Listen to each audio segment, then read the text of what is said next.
1965 से लेकर 70 तक जब मैं महाराष्ट्र में था तो मुझे ये देखने को मिल रहा था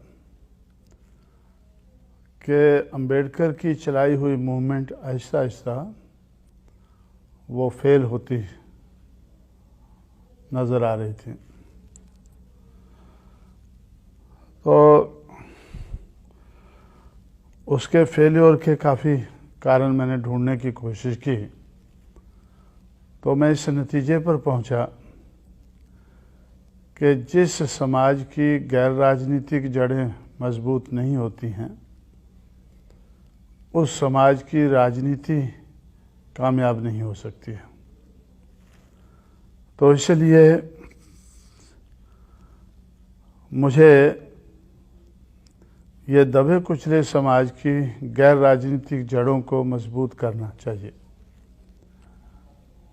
और जब मैं जड़ें देखने लगा तो मुझे जड़ें ही नज़र नहीं आई। तो मुझे लगा ये तो समाज ही रूटलेस है। पहले तो जड़ें बनानी होंगी, फिर इसको मजबूत करना होगा और फिर उस मजबूती का सहारा लेकर तब हमें राजनीति के बारे में सोचना चाहिए, आगे बढ़ना चाहिए। तो इसलिए मेरा ज़िंदगी का बहुत सा समय समाज की गैर राजनीतिक जड़ों को मजबूत करने में लगा। उसमें बामसेफ नाम का एक संगठन बनाकर तो मैंने जो एजुकेटेड एम्प्लॉइज़ थे दबे कुचले समाज के, उनको संगठित किया और उनको संगठित करके दिमाग, हुनर और पैसा,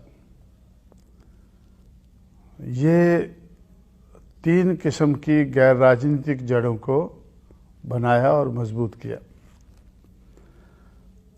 तो मुझे ऐसा लगा कि ये मूवमेंट को कामयाब बनाने के लिए दिमाग का होना ज़रूरी है, हुनर का होना ज़रूरी है, पैसे का होना ज़रूरी है। तो इस तरह से 3 किस्म के जनरेटर बनाकर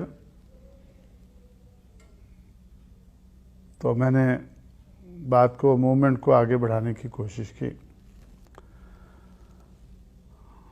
और जब ये गैर राजनीतिक जड़ें कुछ मजबूत हुई तो फिर मुझे ऐसे लगा कि भाई power will be product of struggles. जो राजनीतिक सत्ता है वो संघर्ष में से ही निकलेगी।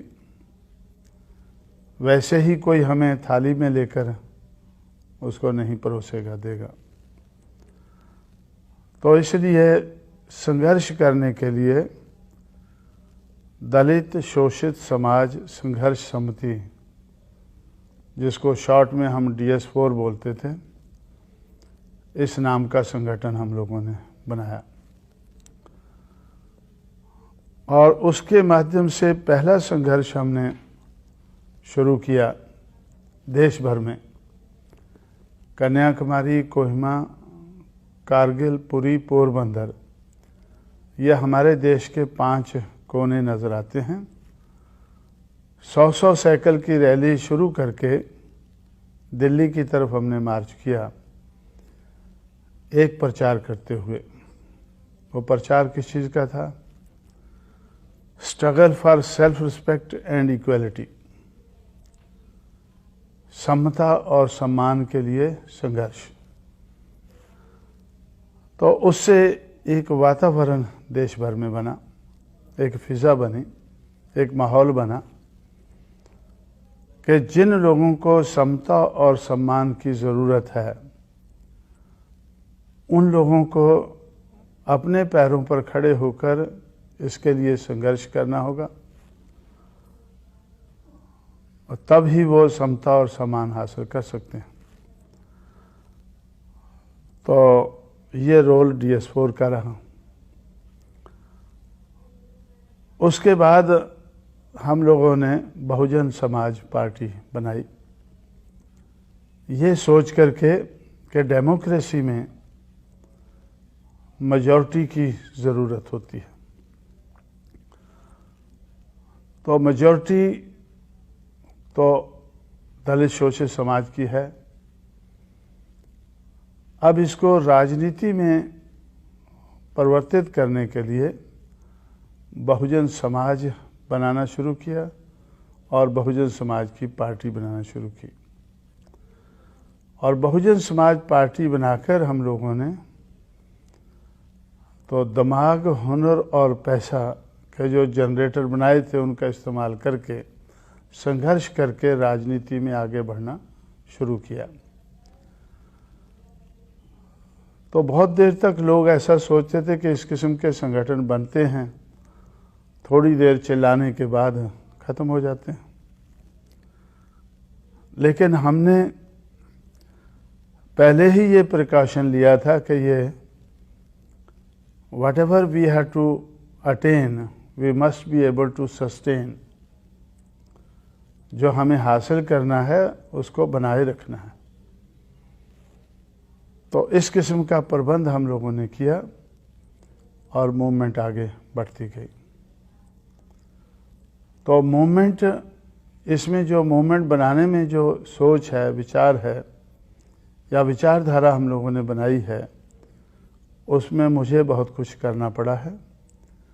लेकिन इस विचारधारा को अमल में लाने के लिए मेरे जो शागिर्द हैं, मेरे चेले हैं या जिनको मैंने तैयार किया है, तो वो लोग इसको अमल में लाने के लिए मुझे बड़ी मदद कर रहे हैं। और इस मदद के कारण हम लोग आगे बढ़ रहे हैं। मैंने पढ़े लिखे नौजवान लोगों को ढूंढकर स्पॉट करके उनको तैयार करना शुरू किया। तो जिस किस्म की इस संघर्ष को, इस मूवमेंट को चलाने के लिए मुझे क्वालिटीज़ चाहिए थी, तो दिल और दिमाग की क्वालिटीज़,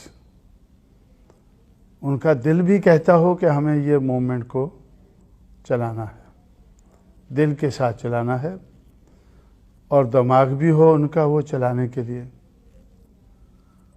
तो दिल और दिमाग की क्वालिटीज़ को ध्यान में रखते हुए मैंने देश भर में पढ़े लिखे नौजवान लोगों को तैयार करना शुरू किया। और वही दिल और दिमाग की जो क्वालिटीज़ है वो मायावती में काफ़ी बड़े पैमाने पर मुझे नज़र आई। और समय के साथ साथ जैसे हम आगे बढ़ते गए तो वो क्वालिटीज़ डेवलप होती गई और उस डेवलपमेंट के कारण उनका जो रिज़ल्ट है वो अच्छा निकलता गया।